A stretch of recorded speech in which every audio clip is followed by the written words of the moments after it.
మంచిర్యాల జిల్లా Bellampalli junior civil judge న్యాయస్థానం ఎదుట రోడ్డుపై బార్ అసోసియేషన్ న్యాయవాదులు నల్ల బ్యాడ్జీలు ధరించి పోలీస్ జులుం నశించాలని నినాదాలు చేస్తూ నిరసన కార్యక్రమం చేపట్టారు.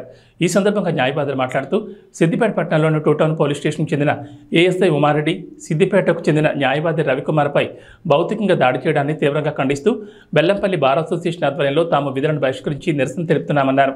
న్యాయవాదులకు రక్షణ కల్పించే విధంగా బార్ అసోసియేషన్, హైకోర్టు వారు న్యాయవాదుల ప్రొటెక్షన్ యాక్ట్ను త్వరగా అమలు చేసి న్యాయవాదులపై దాడులు జరగకుండా చూడాలని విజ్ఞప్తి చేశారు.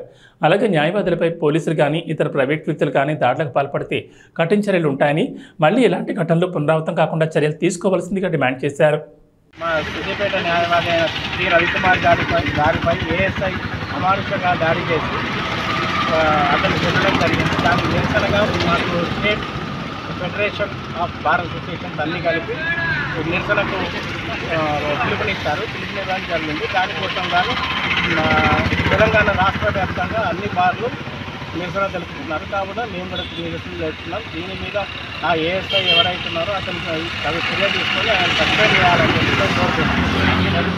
బెల్లంపల్లి బార్ అసోసియేషన్ బెల్లంపల్లి నుండి ఈరోజు మేము రాష్ట్ర వ్యాప్తంగా ప్రతి ఒక్కరికి కూడా ధర్నా చేయడం జరుగుతుంది. ఎందుకంటే సిద్దిపేటలో జరిగిన ఒక న్యాయవాది పైన అమానుష దాడిని ఖండిస్తూ ఈరోజు మేము ధర్నా చేయడం జరుగుతుంది. అయితే కొత్త చట్టాలు వచ్చినప్పటికీ కూడా ఆ కొత్త చట్టాల్లో అతి క్లిష్టమైన సెక్షన్లు అమల్లో ఉన్నప్పటికీ కూడా పోలీసు వాళ్ళు న్యాయవాది పైన దాడి చేయడం చాలా అమానుషకరణము.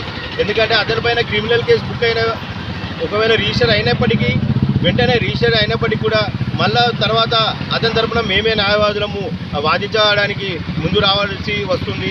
కాబట్టి అటువంటి న్యాయవాది పైన చేయి చేసుకోవడము చాలా అమానుషము. పోలీసు వాళ్ళు ఇది గ్రహించాలి. మీ పైన కూడా కేసులు ఏమైనా రిజిస్టర్ అయితే అదే న్యాయవాది మేమే దగ్గరుండి మీ పైన కేసులను మేము కాదు అని చెప్పేసి నిరూపించాల్సిన న్యాయవాది పైన ఇటువంటి చేతులు చేసుకోవడము చాలా బాధాకరము. ఎందుకంటే మీరు కూడా చట్టానికి అతిథులే, మీరు చట్టం ఎవరికి కూడా చుట్టం కాదు. కాబట్టి ప్రతి ఒక్కరు కూడా ఇది దృష్టిలో పెట్టుకొని ఏ న్యాయవాది పైన కూడా దాడికి ప్రయత్నిస్తే ఇది పోలీసు వారే కానీ మరి ఏ ప్రైవేటు వ్యక్తులు కానీ ఇటువంటి సంఘటన చేస్తే కఠినమైన చర్య ఉంటుందని చెప్పేసి సిద్దిపేట న్యాయవాదికి మేము అతనికి ప్రొటెక్షన్ కోసం ఈరోజు మేము ధర్నా చేస్తున్నాము.